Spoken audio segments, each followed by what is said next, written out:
Assalamualaikum warahmatullahi wabarakatuh. Innal hamdalillah nahmaduhu wa nasta'inuhu wa nastaghfiruh wa na'udzu billahi min syururi anfusina wa min sayyiati a'malina may yahdihillahu fala mudhillalah wa may yudlil fala hadiyalah. Asyhadu an la ilaha illallah wa asyhadu anna Muhammadan abduhu wa rasuluh la nabiyya wa la rasula ba'dah. Pertama-tama, marilah kita panjatkan puja dan puji syukur kehadirat Allah Subhanahu wa taala yang telah memberikan kita nikmat sehat, nikmat sempat sehingga kita bisa berkumpul di masjid yang insyaallah menjadi tempat yang mubarak, penuh manfaat dan penuh berkah ini. Amin ya rabbal alamin. Yang kedua, salat serta salam mari kita sanjungkan kepada beliau Nabi Agung Muhammad sallallahu alaihi wasallam yang telah membawa kita dari zaman jahiliyah menuju zaman Islamiyah seperti sekarang ini. Bisa kita mulai ibu-ibu? Okay. Mari kita mulai. Ad-darsul awal, pelajaran pertama, min hayati Rasulillah sallallahu alaihi wasallam. Kehidupan Nabi Muhammad sallallahu alaihi wasallam, Sayyiduna Muhammad. Pimpinan kami Nabi Muhammad. Huwa Rasulullahi ilan nasi kafah. Beliau adalah Rasul kepada semua manusia. Kafah itu artinya semua. Wa akhirul anbiya'i, dan penutup para nabi. Wa imamur rusli, dan imam para nabi atau rasul. Ja'a bid-dinil Islam. Beliau datang dengan membawa ajaran Islam. Alladzi la yaqbalullah yaumal qiyamah dinan ghairahu. Agama yang tidak diterima Allah di hari kiamat kecuali agama Islam. Wa huwa min nasli sadati Quraisy. Dan beliau adalah kabilah atau suku dari kaum Quraisy di Makkah. Ashrafi kabilatin fi Makkatal Mukarramati. Kabilah yang sangat mulia di hadapan para kabilah lain di Makkah. Wa yattasilu nasabuhu bi Ismail bin Ibrahim. Dan nasabnya Nabi Muhammad itu bersambung kepada Nabi Ismail dan Nabi Ibrahim alaihissalam. Keringkasannya, Al-Khulasah Sayyiduna Muhammad. Jadi beliau adalah nabi kepada seluruh manusia yang diutus Allah ketika umurnya 40 tahun. Beliau diangkat menjadi nabi ketika di Gua Hira. Saat itu sedang bulan Ramadan, bertepatan juga dengan sekarang ini. Beliau datang membawa ajaran Islam, ajaran yang kita anut sampai saat ini, agama yang kita anut. Wa huwa Arabi Quraisyin Adnani, dan dia adalah orang Arab dari suku Quraisy keturunan Adnan. Lanjut saja bab kedua. Nasabuhu wa wafatuhu walidihi. Nasab Nabi Muhammad beserta wafatnya kedua orang tuanya. Waliduhu Abdullah bin Abdul Muttalib bin Hashim bin Abdi Manaf bin Qusay bin Kilab. Orang tuanya itu adalah bapaknya Abdullah bin Abdul Muttalib bin Hashim bin Abdi Manaf bin Qusay bin Kilab. Nabi Muhammad adalah keturunan yang mulia, yaitu Quraisy. Quraisy adalah pemimpin kabilah Quraisy pada waktu itu. Wa ummuhu, dan ibunya Aminah bintu Wahab bin Abdi Manaf bin Zuhrah bin Kilab. Dan ibunya Nabi Muhammad juga keturunan orang yang mulia, yaitu Aminah bin Wahab bin Abdi Manaf bin Zuhrah bin Kilab. Fatajtami'u ummuhu ma'a walidihi fi jaddihil khamisi wa huwa Kilabun. Dan kakek nenek Nabi Muhammad atau orang tuanya Nabi Muhammad itu berada di garis yang sama, Jadi ibu dan ayah Nabi Muhammad itu mempunyai garis keturunan yang sama di kakeknya yang kelima, yaitu Kilab. Walaqad tuwfiya waliduhu wa huwa fi batni ummihi. Dan ketika Nabi Muhammad berada di kandungan Aminah, ibunya, ayah Nabi Muhammad sallallahu alaihi wasallam meninggal ketika perjalanan di Madinah. Jadi suatu ketika ayah Nabi Muhammad sallallahu alaihi wasallam itu melakukan perjalanan atau hijrah dari Makkah menuju Madinah, dan ketika ingin pulang atau dalam perjalanan pulang, beliau meninggal di tempat yang bernama di suatu desa di gurun di Arab. Wa umruhu samaniyata asyar. Waktu itu umur ayahnya Nabi Muhammad, Abdullah bin Abdul Muthalib, berumur 18 tahun, masih muda. Wa dufina bil Madinati, dan akhirnya beliau dikuburkan di Madinah. Walam yatsruk lahu syai'an minal mali. Tetapi ayah Nabi Muhammad tidak meninggalkan atau tidak mewariskan suatu benda, harta atau apapun itu. Untuk itu sejak masih di dalam kandungan, Nabi Muhammad telah yatim. Saat itu di dalam kandungan masih sekitaran 2 sampai 5 bulan. Al-Khulasah, abuhu Abdullah bin Abdul Muthalib wa ummuhu Aminah bintu Wahab. Ayahnya Abdullah bin Muthalib, wa ummuhu, dan ibunya Aminah binti Wahab. Yaltaqi nasabuhuma fi jaddihil khamisi. Bertemu dengan kakeknya, bersambung dengan kakeknya di kakek yang kelima. Mata abuhu wa huwa fi batni ummihi. Meninggalnya ayahnya Nabi Muhammad ketika beliau masih di dalam perutnya. Ila safusalis wiladatuhu wa radha'atuhu. Kelahirannya dan juga masa persusuannya Nabi Muhammad sallallahu alaihi wasallam. Wulida sallallahu alaihi wasallam bi Makkah yaumul isnani as-sani asyar min Rabi'il awal amal fili. Nabi Muhammad lahir di Makkah pada hari Senin tanggal 12 dari bulan Rabi'ul Awal amal fili, pada tahun gajah. Kenapa disebut tahun gajah? Karena pada waktu itu ada seorang raja dari Yaman bernama Abraha. Beliau sangat iri dengan Ka'bah yang ada di Mekah. Waktu itu beliau berkata kepada panglimanya, "Wahai panglimaku, apakah engkau ingin membuat sesuatu yang lebih megah dari Mekah, dari Ka'bah yang ada di Mekah?" Pembantu itu berkata, "Buatlah istana yang megah, gereja yang megah, tempat ibadah yang akan ramai dikunjungi." Maka Abraha pun membuat gereja di daerah Yaman yang sangat megah, yang bahkan tiangnya itu terbuat dari emas, dari perak, dan lantainya terbuat dari marmer yang sangat mahal.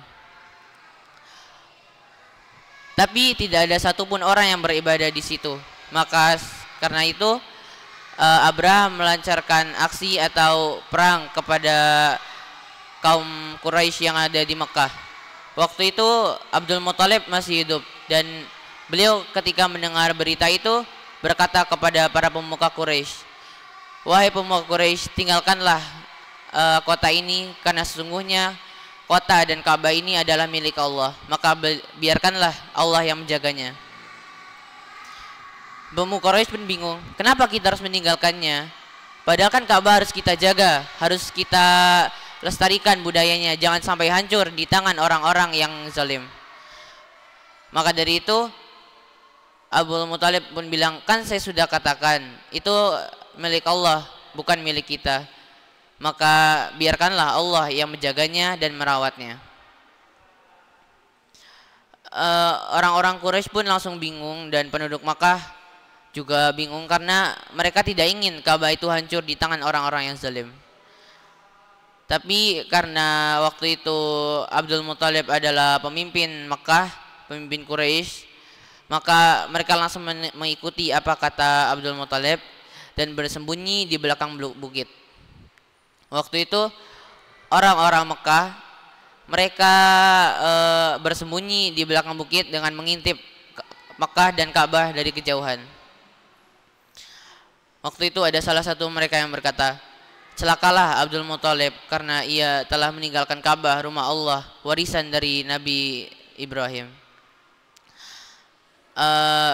Sedangkan Abraha beserta panglimanya itu membawa gajah yang berukuran sangat besar pada zamannya, beserta kuda, unta untuk perbekalan makan mereka, serta beberapa wanita yang disuruh Abraha untuk memasak kepada dirinya. Mereka adalah panglima yang sebesar, mereka ingin sekali menghancurkan Ka'bah dan Makkah. Waktu itu Abdul Muthalib meninggalkan sekitaran 200 unta di Mekah. Dan waktu itu juga banyak sekali anak-anak yang masih ditinggal di Mekah. Ketika Abraha dan pasukannya itu sampai di Mekah, dia berkata kepada Abdul Muthalib. Waktu itu Abdul Muthalib masih di Mekah. Dia bertanya, "Wahai Abdul Muthalib, apa yang ingin engkau dapatkan dari semua ini?" Tapi bukannya mendapat jawaban yang diinginkan oleh Abraha, Abdul Muthalib berkata, "Aku ingin unta 200-ku kembali kepadaku." Lantas Abraha pun bertanya kepada Abdul Muthalib, "Apakah engkau tidak ingin rakyatmu selamat atau pergi ke tempat yang lebih indah?"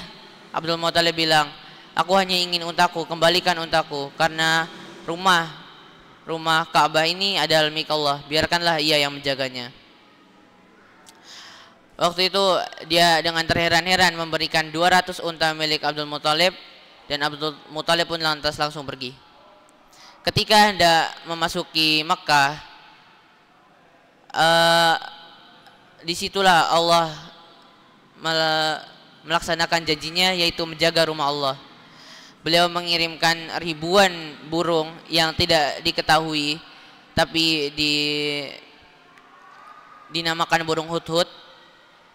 Untuk itu juga turun surat Al-Fil juz 30 5 ayat. Di situ menceritakan tentang burung hudhud yang berasal dari neraka, membawa batu-batu yang ketika menempel di kulit ia akan langsung membakar, langsung membuat orang yang terkena batu itu lenyap seketika. Lantas ketika mereka sampai di Mekah, burung hudhud yang diutus Allah ini langsung menjatuhkan batu-batu dari atas ke bawah. Lantas si Abraha itu berkata, "Celakalah aku yang telah merusak rumah Allah ini." Namun itu tidak ada gunanya, karena disitulah beliau dibinasakan. Beberapa bulan setelah itu Nabi Muhammad lahir, makanya dinamakan tahun gajah. Sejak peperangan itu kaum Quraisy mulai menamakan tahun-tahun setelahnya dengan tahun gajah. Seperti ada peristiwa besar, kaum Quraisy menamakannya beberapa tahun setelah tahun gajah, bukan menggunakan tahun Hijriah yang kita gunakan saat ini. Lanjut, wasumiya amu wiladatihi amal fil lianna malikal habasyi arsala ama wiladatihi jaishan ilal Makkah. Dinamakan tahun gajah dikarenakan raja dari Habasyia mengirimkan pasukan ke Makkah lihadilil Ka'bah, untuk menghancurkan Ka'bah. Wa kana fihi filun azimun, dan di dalamnya terdapat gajah-gajah yang sangat besar dan juga sangat kuat. Fahalakallahul jaish, maka Allah menyerang balik pasukan itu, ikraman liwiladati Nabi, untuk menghormati kelahiran Nabi Muhammad sallallahu alaihi wasallam. Wa arda'athu ba'da ummihi Suwaibah al-Aslamiyah, Dan ketika dalam persusuannya, waktu itu di Makkah sedang ada seperti inflasi dan waktu itu bahasa di Makkah itu sudah campur-campur, jadi tidak bahasa yang asli di Arab tersebut. Maka orang-orang Mekah, ibu-ibu orang Mekah itu menitipkan anak-anaknya di sebuah desa-desa atau pinggiran Mekah yang Arabnya itu masih fasih, masih sejak dari Nabi Adam sampai Nabi Muhammad. Khadimu ammihi Abi Lahab, yaitu pembantu Abu Lahab. Summa Halimah As-Sa'idah, yang bernama Halimah Sa'idah, ila an balagha umruhu 4 sanawat, ketika umurnya 4 tahun. Ada suatu kejadian menarik ketika persusuan Nabi ini. Suatu ketika Nabi sedang bermain bersama teman-temannya di ladang, menjaga domba-domba milik yang menyusuinya. Waktu itu Nabi Muhammad sedang duduk bersama teman-temannya. Kedatangan seorang laki-laki berjubah putih, semuanya putih, tidak ada yang hitam kecuali rambutnya. Dan di situ teman-temannya takut, langsung lari, kecuali Nabi Muhammad. Nabi Muhammad lantas berkata, "Apa yang kau inginkan?" Orang itu tidak langsung berkata, tapi beliau langsung membelah dadanya dan mengambil jantung Nabi Muhammad untuk dibersihkan dengan air susu dari surga, mengambil keburukan-keburukan yang ada di dalamnya dan memberikan sesuatu yang bersih di dalam jantungnya. Untuk itu, setelah itu Nabi Muhammad pun tidak pernah berdosa sama sekali karena hatinya telah bersih, dibersihkan oleh malaikat. Seketika itu, ketika Suwaibah Aslamiyah, Halimah Sa'idah melihat itu, sebenarnya beliau ingin melanjutkan. Ketika beliau melihat itu, beliau langsung mengembalikannya kepada ibunya, yaitu Aminah. Karena ketika beliau menyusui Nabi Muhammad, sangat banyak terjadi keberkahan yang ada di dalamnya.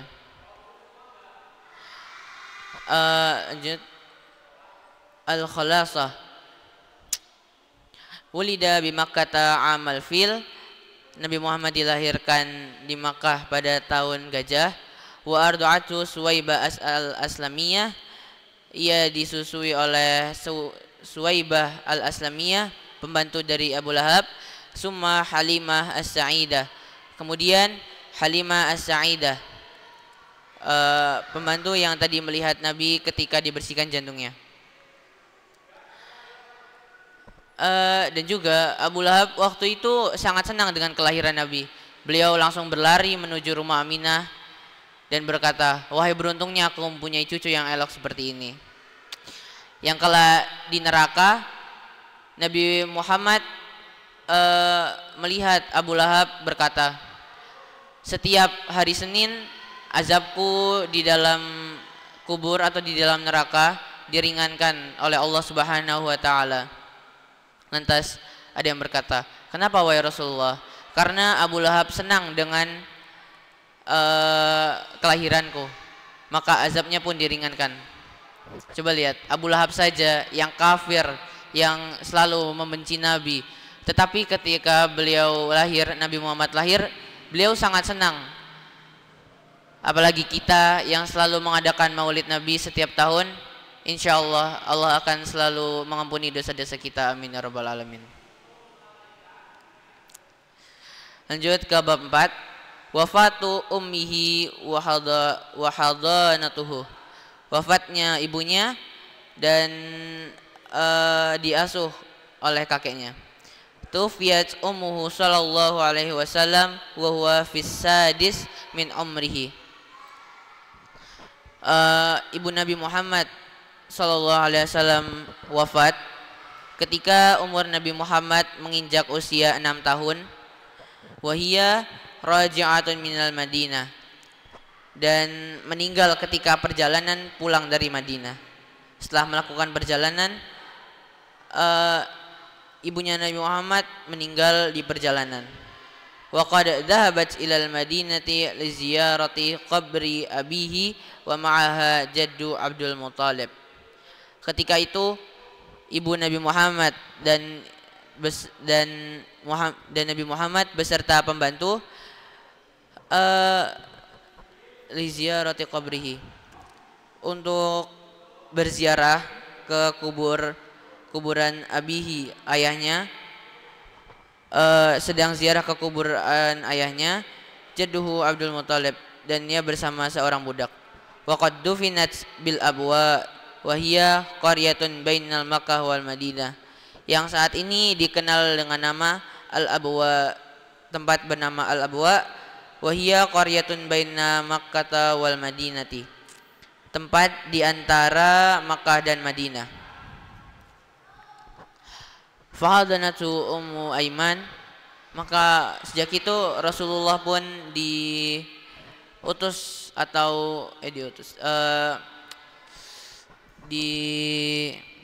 diasuh oleh Ummu Aiman, khadimu Abi Abdullah, pembantu dari Abi Abdullah.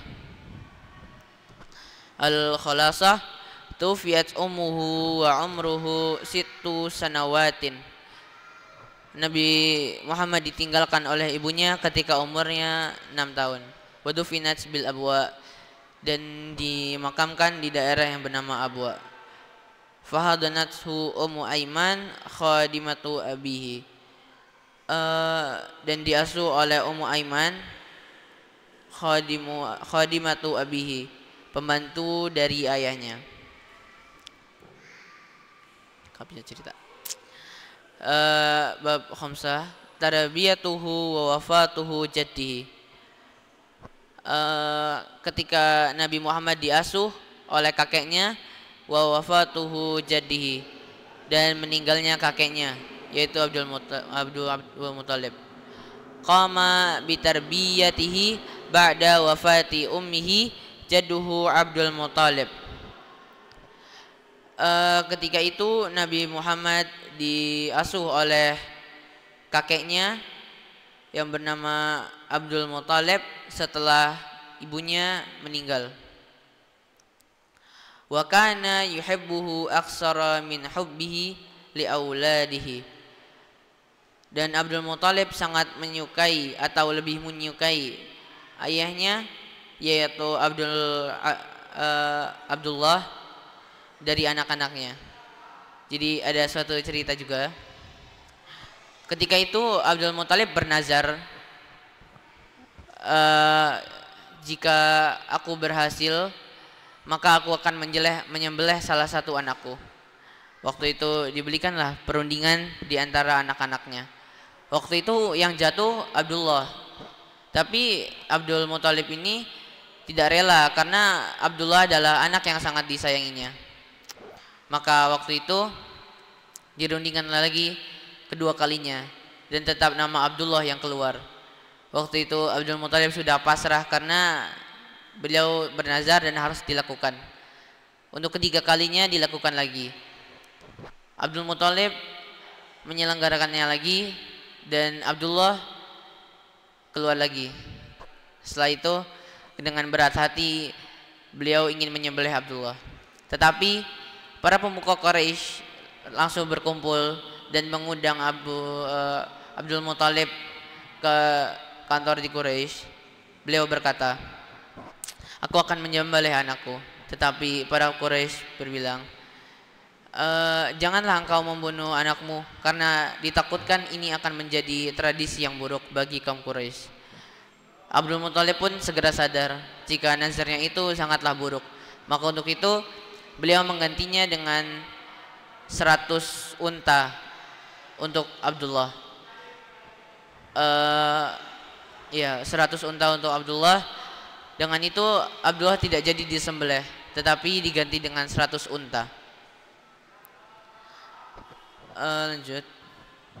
Walamma balagha umruhu sallallahu alaihi wasallam samaniyata sanawatin mata jadduhu. Ketika umur Nabi Muhammad sallallahu alaihi wasallam menginjak umur 8 tahun, mata jadduhu, kakek Nabi Muhammad Abdul Muthalib meninggal dunia. Ba'da an kafalahu sanataini, setelah Abdul Muthalib merawatnya selama 2 tahun. Wa ba'da wafati jaddihi kafalahu ammuhu Abu Talib. Dan setelah wafat kakek Nabi, maka penggantinya adalah pamannya bernama Abu Talib. Wa kana fakiran. Tetapi Abu Talib ini sangat miskin. Beliau sebenarnya tidak mampu karena beliau itu mempunyai sekitar 8 sampai 12 anak waktu itu. Dan ditambah dengan Nabi Muhammad, sebenarnya beliau ingin menolak, tetapi karena ia tidak ada yang merawatnya lagi, dengan terpaksa ia merawat Nabi Muhammad SAW. Fawasa'allahu rizqahu. Maka ketika Abu Talib menerima Nabi Muhammad di rumahnya, rizkinya ditambahkan, beliau juga bertambah sehat, anak-anaknya banyak yang sukses karena mengasuh Nabi Muhammad SAW.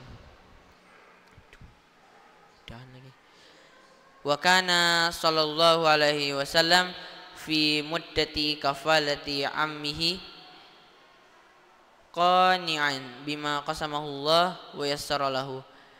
Dan ketika Nabi Muhammad berada di asuhan Abu Talib, qani'an, Allah memudahkan bima qasamahu Allah, apa yang sudah menjadi rizki Allah, wa yassarahu lahu, dan Allah selalu memberikan kemudahan kepada Abu Talib ini. Maka dari itu kisah Nabi Muhammad dari bayi sampai umur 8 tahun sangatlah banyak kesedihannya. Di saat beliau masih umur 2 bulan meninggal ayahnya bernama Abdullah ketika pulang dari Madinah. Ketika umur 4 tahun beliau dikembalikan ke ibunya dan meninggalkan pengasuhnya yang bernama Halimah Sa'idah. Ketika umur 6 tahun beliau ditinggalkan oleh ibunya Aminah ketika mengunjungi kuburan ayahnya. Dan ketika berumur 8 tahun kakeknya meninggal dunia, yaitu Abdul Muthalib. Yang dengan itu Nabi Muhammad sangatlah sedih karena beliau sudah tidak mempunyai siapa-siapa lagi. Tetapi ada Abdul Muthalib yang senantiasa berada di sisinya, yang kelak akan selalu mendukung apapun gerakan Nabi. Tetapi Abdul Muthalib ini tidak masuk Islam. Dia hanya membantu Nabi dan menolongnya. Dia sebenarnya ingin, tapi dikarenakan ancaman dari kaum Quraisy, beliau menolak masuk Islam, dan hanya anaknya yang bernama Ali bin Abi Thalib masuk Islam dan belajar bersama Nabi tentang agama Islam. Mungkin sampai di sini dulu babnya. Kita lanjut bab 6 di pertemuan selanjutnya. Masih bisa? Insyaallah. Mungkin cukup sekian dari saya. Bila ada kesalahan itu datangnya dari saya, dan bila ada kesempurnaan itu datangnya dari Allah. Wassalamualaikum warahmatullahi wabarakatuh.